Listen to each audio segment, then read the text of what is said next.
हुए अध्यक्ष महोदय जी माल्यार्पण कर रहे हैं और माल्यार्पण करके सभी जोरदार से तालियां।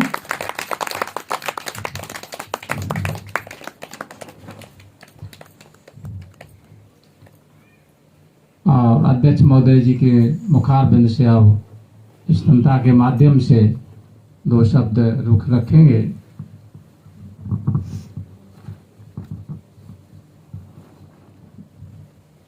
आज इस प्रांगण में आए हुए सभी भाई व बहन व बच्चों को हमारी तरफ से जय भीम, जय भीम, जय भीम। आज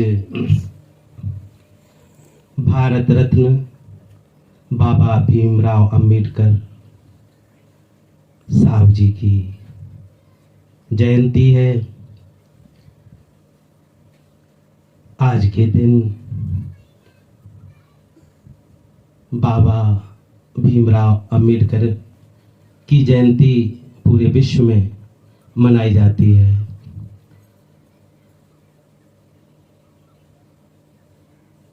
रामजी राव सकपाल एक महान सक्रिय कार्यकर्ता, एक मिलिट्री में वो महाराष्ट्र के अंबाबड़े गांव के रहने वाले मूल निवासी थे। मध्य प्रदेश में महू में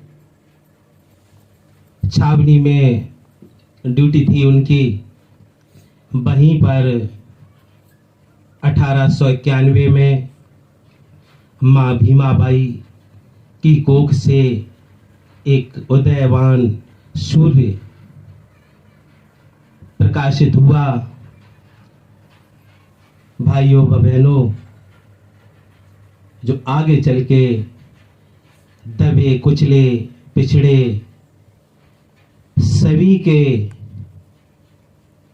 मुक्तिदायक बने। बाबा साहब ने अपने जीवन में बहुत सी कठिनाई झेली, बहुत सी छुआछूत, नीच ऊंच, भेदभाव की भावनाओं से जूझे। 5 वर्ष के बाबा साहब थे।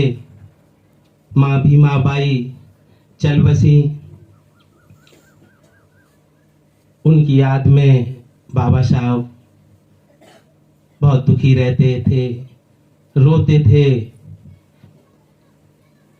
वो भी उनके जीवन में बहुत बड़ा दुख आ टूटा। भाइयों, 25 साल की रामजी राव सकपाल जी महाराज की नौकरी का समय पूरा हुआ। वो मऊ से बॉम्बे के लिए रवाना हो गए। वहां जाके उन्होंने बाबा साहब को शिक्षा दिलाने के लिए प्रयास किया। बाबा भीमराव अंबेडकर को एक ब्राह्मण प्रिंसिपल के स्कूल में ले जाके दाखला दिलाने के लिए उन्होंने बात की। प्रिंसिपल ने देखा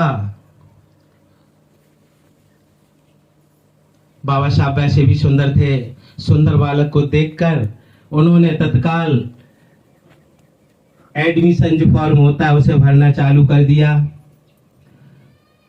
जब फॉर्म कंप्लीट हो गया, उस फॉर्म में जात का कॉलम आया तो पूछा, आप अपनी जात बताएं। रामजी राव सकपाल जी महाराज के पसीना छूट गया, क्योंकि उस समय महाराष्ट्र में छुआछूत चरम सीमा पर थी। दलितों की छाया भी मनुवादी पसंद नहीं करते थे, छाया से भी वो शूद्र हो जाते थे। इसलिए उनके पसीना छूट गया। बड़े झिझक के साथ उन्होंने कहा, हमारी जात महार है। इतनी बात जैसे ही प्रिंसिपल साहब ने सुनी, चपरासी को बुलाकर आदेश दिया कि इन्हें मार के, धक्का मार के बाहर निकाल दो। चपरासी ने तत्काल आदेश का पालन किया और धक्के मार मार कर बाहर निकालने लगे। उसी समय बाबा भीमराव अंबेडकर एक बालक थे। वो अपने पिताजी को बचाने के लिए दौड़ के इधर आते, दौड़ के उधर जाते, कभी अपने पिता को पकड़ लेते, बचाने का प्रयास करते। बेरहमी से बेदर्दी ने धक्के मार मार कर पिताजी को निकाला। बाबा भीमराव अंबेडकर सीढ़ियों से फिसल के बाहर जा गिरे, जिससे लोग लुहान हो गए। भाइयों, बाबा साहब ने अपने जीवन में बड़े कष्ट झेले और जात की बहुत सी ऊंच नीच भेदभाव की पीड़ाओं का सामना किया, जिससे बाबा साहब का दिल हिंदू धर्म से टूट गया और वो हिंदू धर्म के विरोधी बनते ही चले गए। आगे चल के बाबा साहब ने शिक्षा प्राप्त की। महाराजा बड़ौदा के यहाँ नौकरी करने आए, क्योंकि शर्त थी, उन्होंने अमेरिका में शिक्षा के लिए 25 रुपए माह का जो शिक्षा के लिए स्कॉलर रखा था वो दिया। उसके बदले में ये दस्तखत करने पड़े थे कि शिक्षा पूर्ण करने के बाद वापस आके 10 साल महाराजा के यहाँ आप नौकरी करेंगे। तो वहां आके जब उन्होंने नौकरी की तो जात के कारण उन्हें कहीं रहने की जगह नहीं मिली और बहुत सी बेइज्जती सहन करनी पड़ी। भाइयों, आगे चल के उन्होंने पानी का हक दिलाया। महाड़ के तालाब की बात आप सबने सुनी होगी। उस समय मनुवादियों के तालाब में पशु पानी पी सकते, भैंस पानी पी सकती, कुत्ता पानी पी सकता, गधा पानी पी सकता, उसमें पेशाब कर सकता, गोबर कर सकता। दलित कोई पानी उसमें नहीं पी सकता, शूद्र नहीं पी सकते। इतना अत्याचार हुआ। बाबा भीमराव अंबेडकर ने पानी पीने का हक दिलाया। लगातार वो प्रयास करते रहे, बैरिस्टर बने। बैरिस्टर के समय में भी उनके पास एक केस आया, 3 लेखकों का केस आया। 3 लेखक थे, बागडे, जेधे, जावालकर नामक 3 लेखक थे। 3 लेखकों ने उस समय एक पुस्तक लिखी, देशद्रोही नामक पुस्तक लिखी। उसमें उस समय के ब्राह्मण बताते हुए कहा, लेखकों ने, यहाँ के ब्राह्मणों ने देश को बर्बादी के कगार पर जा खड़ा कर दिया। यहाँ इतनी बड़ी फूटन पैदा कर दी। जात, ऊंच नीच, भेदभाव, दलितों को तो पशुओं से नीचा गिरा दिया, पशुओं से भी बेहतर देखते हैं। इस तरीके से उन लेखकों ने एक देशद्रोही नामक पुस्तक लिखी। पूना के 5 ब्राह्मणों ने उन लेखकों पर मुकदमा कर दिया। वो मुकदमा बाबा साहब के पास पहुंचा तो बाबा साहब ने उसमें अपनी दलीलों से उस मुकदमा को जीत लिया। तरह तरह से सबूत पेश किए और ब्राह्मणों को देशद्रोही ठहरा दिया। इस खबर को सुनकर शोर हो गया। दलितों में बड़ा हर्ष उल्लास का एक प्रभाव दिखने को मिला। बाबा साहब ने अपने जीवन में बहुत सारी कठिनाइयों का सामना किया। बाबा साहब लगातार दलितों के लिए संघर्ष करते रहे। वो दलितों की जहां पर भी बात आ जाती, कहीं पर वो चुप नहीं बैठते। भाइयों, विचार करने की बात है। जिस संविधान ने आज हमें पानी का हक दिया, निवास का हक दिया, खाने का हक दिया, सारे हक दिए, वोट का हक दिया, नौकरी का हक दिया, चाहे जैसा धंधा कर सके, सारे हक दिए। उस संविधान को नमन करता हूँ, बाबा साहब को नमन करता हूँ। इससे पहले सूत्रों की वो दिशा थी कि देखने योग्य नहीं थी। आप सब जानते ही हैं, जिस संविधान ने हम सबको अधिकार दिया, बाबा साहब ने कहीं पक्षपात नहीं किया किसी के साथ। बाबा साहब को जिन्होंने शिक्षा से वंचित रखा, उनको भी बाबा साहब ने बड़े बड़े कॉलेज खुलवाए, उनमें उनको भी शिक्षा प्रदान करने का मौका दिया। बाबा साहब को जिन्होंने शिक्षा से अलग रखा, बाबा साहब ने उनको भी शिक्षा दान दी। ये बाबा साहब की मानता थी, बाबा साहब की विशेषता थी। बाबा साहब इसीलिए महान कहे गए, बाबा कहे गए।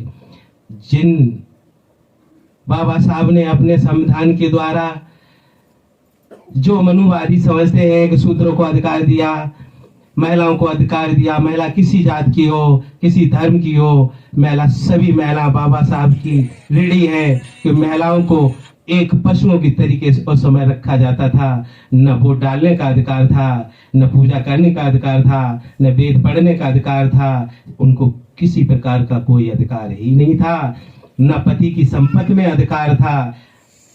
ये भी था कि उस समय पुरुष चाहे 4 शादी करे, 5 करे, 10 करे, कोई रोक टोक नहीं थी।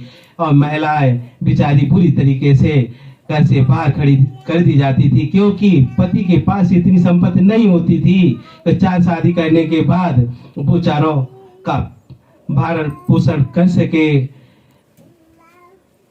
इतनी इनके अंदर कुबुद्ध थी, नीच बुद्धि थी, जिन्होंने महिलाओं के साथ बहुत उत्पीड़न किया। जिस संविधान ने दलितों को अधिकार दिए, उसी संविधान ने इन लोगों को भी अधिकार दिए। इनके अधिकार में जो जाना चाहे जा सकता है, जो अपना प्रचार कर सकते हैं, मनुवाद का भली प्रकार प्रचार प्रसार कर सकते हैं। अधिकार सबको बराबर है। इनके मनुवाद में जाए, सबको इनकी जो व्यवस्था है, सबके लिए व्यवस्था व्यवस्थित है। इनकी व्यवस्था में जाए, इनकी व्यवस्था है। कोई हमारे मनुवाद में दलित आए, शामिल हो जाए, उसे हम हिंदू तो कहेंगे, पास नहीं बैठने देंगे। पानी होगा, पानी नहीं पीने देंगे। मेरे पास आए, शिक्षा होगी, शिक्षा उनको हम नहीं देंगे। मेरे पास आए, हर तरीके से इनको भी बारीकी से पूरी छूट मिली हुई है। इनके पास जाए, वेद है, वेद को नहीं पढ़ सकते। चारपाई है, चारपाई पे नहीं बैठ सकते। ये इनके पास व्यवस्था दलितों को देने के लिए है। इनके बराबर बात नहीं कर सकते, इनके बराबर आवाज नहीं उठा सकते। इन लोगों ने खास करके हम विचार करें, महिलाओं के साथ हमेशा ही अन्याय किया। आपने पीछे सुना होगा, कंस राजा था ना, कंस राजा की बहन थी, राजा की बहन थी, तो बहन की उसने बड़े हर्षोल्लास के साथ शादी की। शादी करने के बाद रथ में बैठा के अपनी बहन की विदा करने लगा। विदा करते समय इन आडंबरों को देखो, इन चालाकों को देखो, कैसी एक कहानी गढ़ी। इनको देखो, ये कितने चालाक, कितने चतुर और कितने गलत थे। इन्होंने एक ऐसी कहानी गढ़ी कि बादल फट गया, बिजली कौंधी उस समय, और वहां से ऐसी आवाज आने लगी जिस तरीके से कहीं माइक से आवाज आती हो। हे कंस, जिस बहन को तू अपनी बहन मानता है, जिसकी विदा कर रहा है बड़े हर्ष उल्लास के साथ, उसकी कोख से 8वां बालक तेरा काल होगा। क्या आपने विचार किया कभी ऐसे बिजली कौन सकती है, आवाज आ सकती है? कभी ऐसा किसी ने देखा सुना? और दलित भाई और सभी ऐसी झूठी चालाक लोगों की कहानी सुन के ताड़ी बजाते हैं, कहते हैं हाँ ईश्वर की लीला हो सकती है। जरूर होता होगा, ऐसा तो हो ही जाएगा। क्यों? कितने भोले, उन्हें कुछ भी पता नहीं। उन्हें पूछो क्या तुम्हारे समय में कभी ऐसा हुआ, तुमने देखा, कुछ सुना?